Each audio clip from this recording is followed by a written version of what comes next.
You got Miami Beach average sale prices there up 72%. You got prices up double digits in Boca, Wellington, Bal Harbour, Delray, all across southern Florida. It isn't called the Sunshine State for nothing. Over 230 days of sunshine per year, 600 and some miles of beach, Disney World, fancy sports cars, a wild nightlife, and of course, no income tax. My kid's nickname, because we live in Orlando, they called me Disney Dad when we would come here, because I was always in a good mood. We didn't stop hearing about Florida in 2020. From Florida now. Golden ticket in Florida. It sounds like Florida. Well, you're not alone. Some of Wall Street's biggest names like Goldman Sachs, Elliott Management, and Citadel Group have or are considering opening offices in Florida. High-profile investors like Keith Rabois, Shervin Pishvar, and John Oringer already made the move. Even JetBlue is considering it. For years, even though people would talk about moving, it really wasn't cool among the wealthy to move to Florida. It's like, okay, you couldn't hack it in New York, go to Florida. Now, you're the chump who stayed in New York. But it's not just COVID. Reports of Florida slowly morphing into a legitimate tech and financial hub has been loosely talked about for over a decade. In 2018, Florida solidified its place in the big leagues when $2.88 billion was raised in venture capital. That trend has continued all throughout 2020. I think actually Miami has the opportunity within the next 5 to 10 years to, not only become a tech hub, but be the largest tech hub in the United States. Never in my 3 decades of doing this have I ever seen the level of economic development activity. But Florida's economy has long been marked by low-paying tourism and service sector jobs, inequality, and ravaging climate change. It's ranked near bottom for affordable housing and health and unemployment insurance access. As much as people understand Florida to be a beautiful place to go and vacation, there is almost a synonymous or parallel understanding that the state of Florida is backwater hell for a lot of people. As consumer and employment behavior shifted during the pandemic, quality of life became a priority. And Florida seemed like an obvious choice, at least on the outside. 3 Floridian cities were among the top 6 choices for New Yorkers fleeing COVID. So can Florida become the next big tech and finance hub? In December 2020, venture capitalist Dillian Asparuhoff tweeted, "Okay guys, hear me out. What if we move Silicon Valley to Miami?" It was sort of this first moment where I'd say the crack in the foundation of my belief in San Francisco sort of occurred. Within hours, Miami Mayor Francis Suarez responded, "How can I help?" By the time I visited in March, actually had more late stage, in particular, investors, let's say Series B and beyond, than San Francisco did. Partially because how all the sort of crossover and hedge funds have entered into venture capital and are deploying more dollars than even the venture capital firms are. And so this nexus of power was sort of already shifting, and then a lot of those have moved to Miami already, both professionally and personally. Sort of had this sudden realization where I was like, oh my God, now being here, I got here. That happened on a Friday night, and by Sunday night we had put a bid in on a house in the design district. Dillian's tweet and eventual move has fueled momentum that Suarez and other locals have capitalized on. From conversations with celebrities like David Beckham and tech billionaire Peter Thiel to SoftBank's pledge to invest $100 million in the city. The notion that high-earning jobs in tech and finance could migrate down to Florida has locals buzzing. Pre-COVID, we had landed maybe 50 or 60 financial service firms. Many of them had somewhere in the range of $500 million assets under management. Now we're seeing companies that have assets under management well over $1 billion. The state has many draws. Aside from the sunshine, its welcoming business climate is high on the list. According to the Tax Foundation, after Wyoming, South Dakota, and Alaska, Florida is the 4th friendliest business state in the country. No individual income tax and low corporate and unemployment insurance taxes.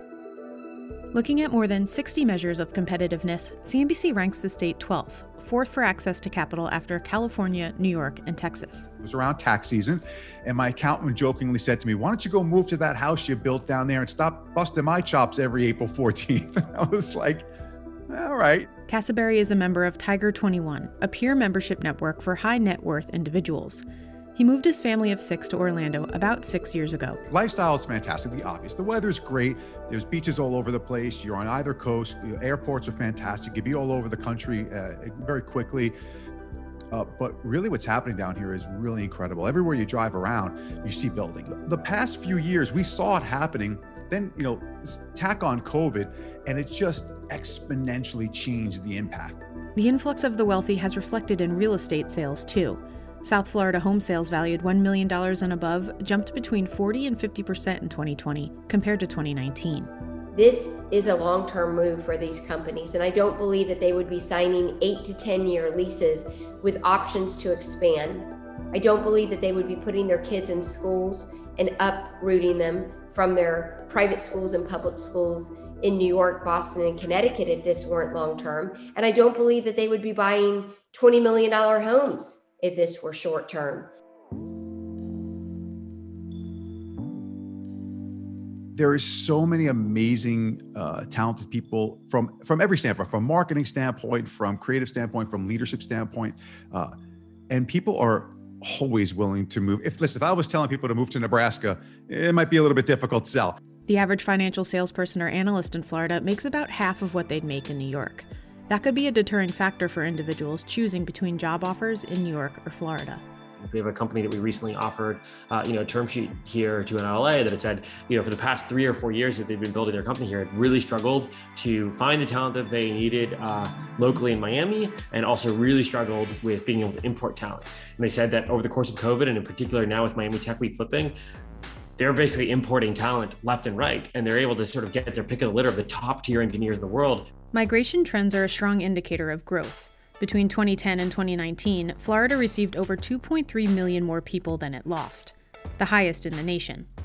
The population grew by nearly 15% in the last decade, but more than half of that growth came from people aged 60 and above. In 2020, contrary to many reports, population growth was expected to slow down. According to an independent analyst on cell phone data, migration to Tampa and Orlando surged, but dropped sharply in Miami. The overall impact ended up being roughly neutral. The creation of millionaires it happens in New York City. It doesn't happen in Florida. Florida is a place where millionaires go to retire. If you're a young person thinking about, where am I going to launch my career? New York is still, where it's at, and that'll be the story next year and 10 years from now. Florida's economy has come a long way over the past 50 years. In 1963, it was the 11th largest economy in the country. Today, it's the 4th, just behind New York. Florida's gross state product, which is commonly used to measure the health of an economy, also stayed well above the national average in the 7 years prior to COVID.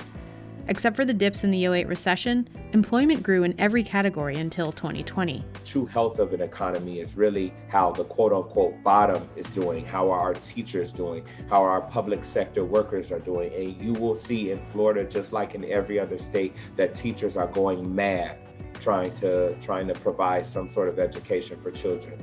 Parents are going mad trying to provide some sort of lives for their children and lives for themselves. The economy is not healthy, right? Very few are healthy. Just like anywhere else in the world, COVID was tough on Florida. Real GDP fell 2.9%, and despite its lax COVID closures and the stories of mass influx of people, between Q3 and Q4, the state only grew 3.1% in comparison to other states with no income tax like Texas and Tennessee. It's hard to believe that there's this rise of Florida. Florida has a growing population, and that's mostly a lower income earning population that are leaving, the New York area, the New York metro area, because, again, of enormous affordability problems, While an immense amount of wealth enters Florida annually, median income in the state is about 13% below the national average. Most employed Floridians work in construction, restaurants and food services, and elementary and secondary schools. Inequality is increasing over time, and the state spends less on public services like health and education per capita than any other state in the nation. That has resulted in social and economic problems like suppressed low and middle income wages, social fragmentation, poor health, and violence. There's 2, 3, 4 different Floridas that people live in. There's the tax haven Florida, where people can lay out on the beaches or sit in their penthouses. There's the Florida of tourism, where people could go to Disney. And then there's the state of farm workers who work from sun up to sundown, get shuttled from school buses from their homes, have no protection, usually have no papers. There's a life of Black people who continuously live with no representation, have the worst jobs in the state. The best things that you know about Florida on those beautiful postcards are at the expense of Black people, of immigrant people, Haitian folks, African folks. These are the invisible people who make Florida run. Spending more than a year working from home has reassured companies that they can cut back on pricey New York City or San Francisco offices while maintaining revenue. And Florida has benefited from that shift. But for it to become an epicenter could take time. It took New York City centuries to build its agglomeration and economies of scale.